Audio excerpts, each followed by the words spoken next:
Hey, it's Joy. I've got big feelings about little things, and I want to talk about it. Oh yeah, I'm mad about it. And the fact that everyone else is not up in arms about it is a big part of the problem. Oh, I bawled my eyes out, like I always do. It was the sweetest thing. Oh, it was the cutest thing. It was the funniest thing. Thanks for being here. Let's go. Hi, thank you so much for being here. I hope you're having a great week. I have had a fun and kind of interesting week. A couple of days ago, I got really fired up about something that I think a lot of people would be surprised that I was getting fired up about.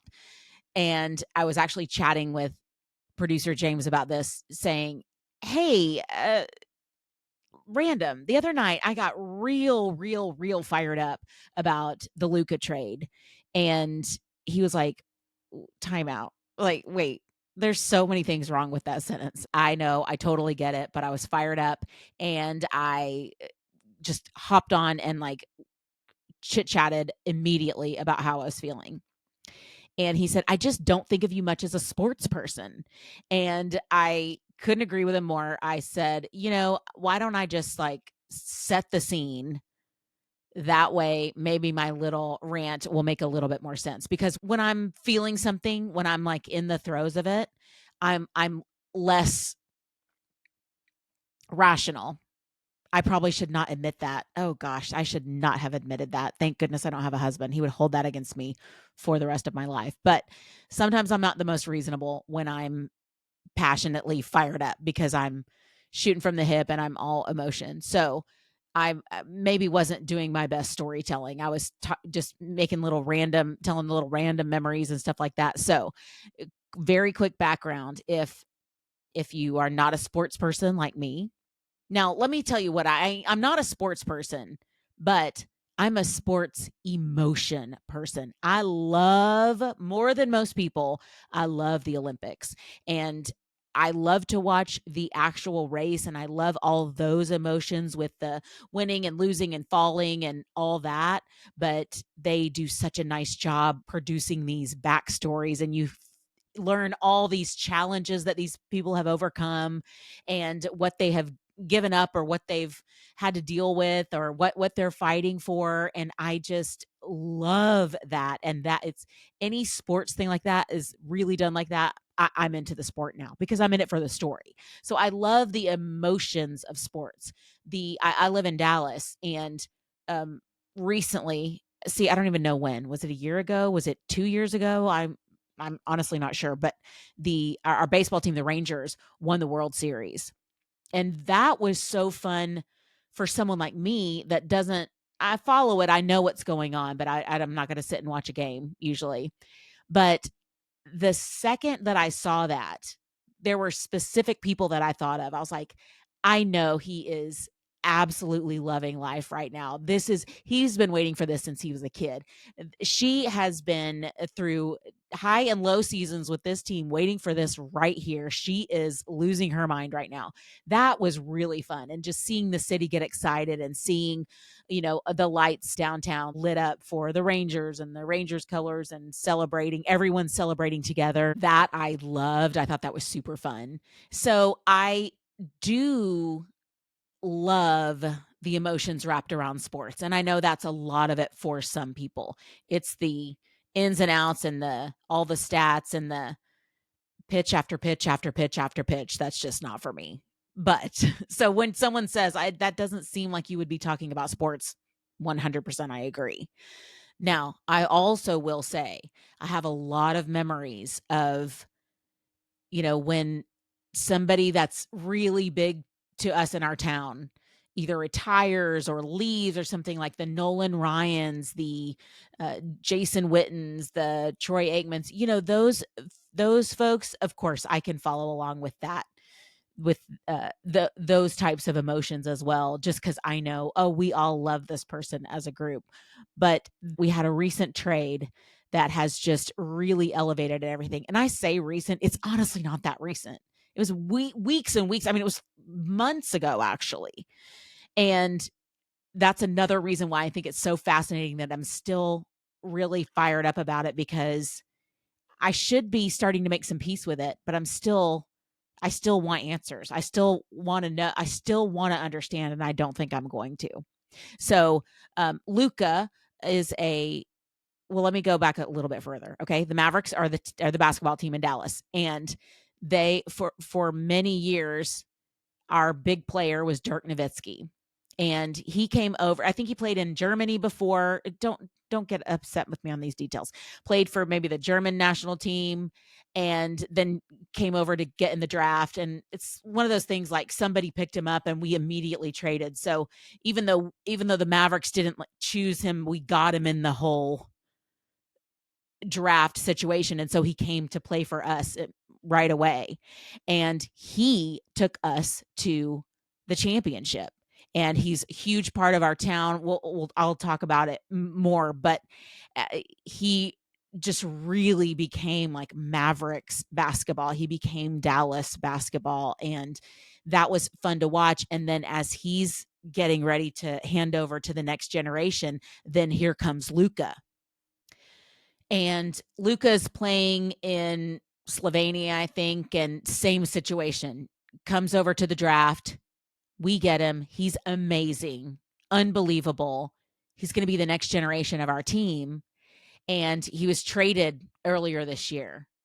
And not just traded to anyone, but traded to the Lakers, which leaves a bad taste in my mouth for whatever other reasons. But that was a big deal, and it was such a shock. I don't know that anybody saw that coming.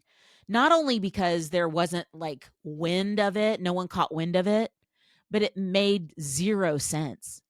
Why? Why would you give away your your the bedrock of your team, this amazing, one of the absolute best players in the league, your future, things are going well with him. Why? It's literally out of nowhere because it makes no sense. And the other thing that you need to know is the ownership of the team had just changed. So there's all this, we're wondering, like, can we trust you? Are you one of us? Are you in it for us? Are you in it for your pocketbook? Where do we stand? And so that change really took it up a notch. So here we go. I'm going to start on my rant that I just hopped onto just in a moment. I don't even remember what prompted it. I don't know if I was watching something on the news or I don't know. Was I reading something on the internet? Who knows? But it just really started to bug me, and I came in, and here you go. I'll let you at it. Hi, thank you so much for being here. I honestly right now am right in the middle of having a really big feeling. So truthfully, most times I'm coming to you like saying, here's the kind of general big feeling I'm having lately, or here's what is going on in my recent life that prompted this big feeling about this thing. But for whatever reason, this is really welling up in me tonight. The Luka trade is it just irritating my heart tonight. And I don't even remember what I saw that like prompted it, but I I think I was actually looking for like does someone think this is a good idea? Does someone think this trade was a good idea? Um uh, what am I missing? Am I missing something? And as I started looking for that, I was like, not only will I not know what they're talking about, I don't care. I actually don't care if you figure out how this is going to be so amazing for the team and the city or whatever, the future, the third year from now. I don't care. We are human beings on the earth for a very limited time. What are we doing here? It's just business. I don't care. I don't care. We are human beings on the earth dealing with each other. And if a few of us can find each other and do the thing that we do, great. And we live in a city we love, great. And we have neighbors that we love and we like our day to day lives, great. Let's do that. Why do we have to do things that like rip people's hearts out? For what? Some more money? A title later on? Like, what are we doing here? So, as a if you're gonna look at me as a sports fan, I'm really not. Like, I do not come from a big sports family. I mean, I don't even we don't even usually watch the Cowboys game on Thanksgiving. Like, it's that not interested. And when I was a kid, I did not play sports. I mean, my mom was like, "Do you wanna join the soccer team?" And I was like, "Absolutely not. It's hot outside. 100% I'm gonna have 1,000 bugs eating me alive outside. No interest." I mean, maybe some bug spray would help, but it just never does. I wasn't interested, and it was fine. Played tennis a little bit in high school. That was good. I mean, you had to move around a little bit. I was young. Should have taken more advantage of it, but I'm just like a big sports person. So watching it, playing it, it's just not really my wheelhouse. But in Dallas, especially in the basketball world, it's just been so much more than sports. You know, Dallas is, in Texas, and Texas has its own kind of personality, I guess I'll say. It has its own kind of, not even culture. It's literally like Texas is a being of its own, and its personality is big. And when Mark Cuban bought the Mavericks, that was like a big Dallas kind of move. And then when they won with Dirk, it was sort of like, like local hero makes good kind of deal, like um Mark Cuban one year when the or maybe more than one year. I just remember one for sure that the St. Patty's Day parade wasn't going to go, and so he paid for it so that we could go. Like, he's just been so pro Dallas. He's just, in comparison to Jerry Jones, who we feel like just you know can't get out of his own way to help us at all. It's like Mark Cuban was this like new generation and he just, like, of course, had a ton of money. That's always great. Your owner usually does, but just had this like bigger than life personality, brought us all the Victoria's Secret things. So we're like, he's just already kind of the hero. And, and so that when they won with Dirk, who, an amazing player. Even someone like me can see that. But he also loves our city, loves on our city. Still to this day, he is well known at the Children's Hospital. Very well known out of his generosity. Very well known and very loved by us, and still seen all these years later. I just don't imagine him stopping that now. Yeah, he brought us a championship, but he loves us day in and day out, even whether he's winning or whether they lost in the last round or something. He just committed to us and loved us, and still does, and takes care of us so well. And so, that being our history with the Mavericks, and bringing up this other, like, son of Dallas, Luka, and then we lose the team to someone from the outside, and suddenly the heartbeat of the team is gone. And even if we could see why, because let me tell you something, you want to start listing this, and what, I have not one clue what you're talking about. Give me like this was a good deal. This was not a good deal. That's about as far as I can go. I don't know. But even if you could make your case, and I'd be like, okay, even as an outsider, I see that, or these people say it makes sense, so I believe you. I don't care.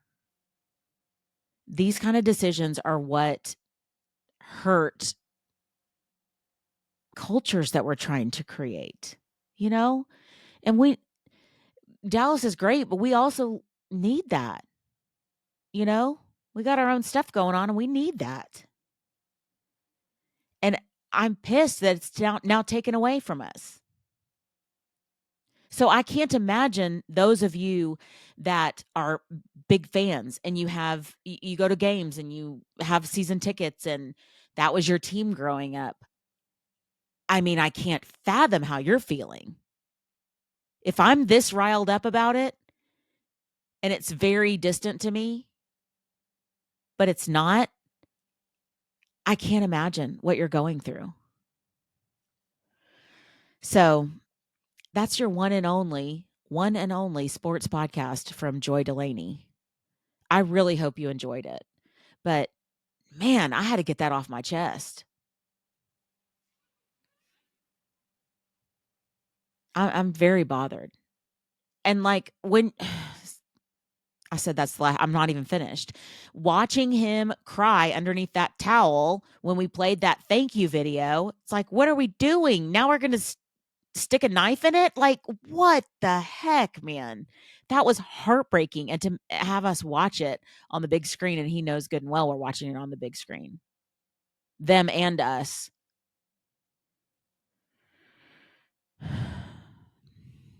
Okay. Thank you for the real time little things, big feel. Actually, this is not a little thing. Withdrawn. It's not a little thing. I'm still going to leave it out there. I normally talk about littler things than this, but that's not a little one. That's a big one. But thank you for coming to your first and last sports podcast from Joy Delaney. Cut to. Somehow I really did get a sports podcast. And I'm like at home studying who did what with all their points, their spreads and stuff. Sorry. I like that. That's a good thought. All right. Have a great week. Thanks for listening to Little Things, Big Feelings with Joy Delaney.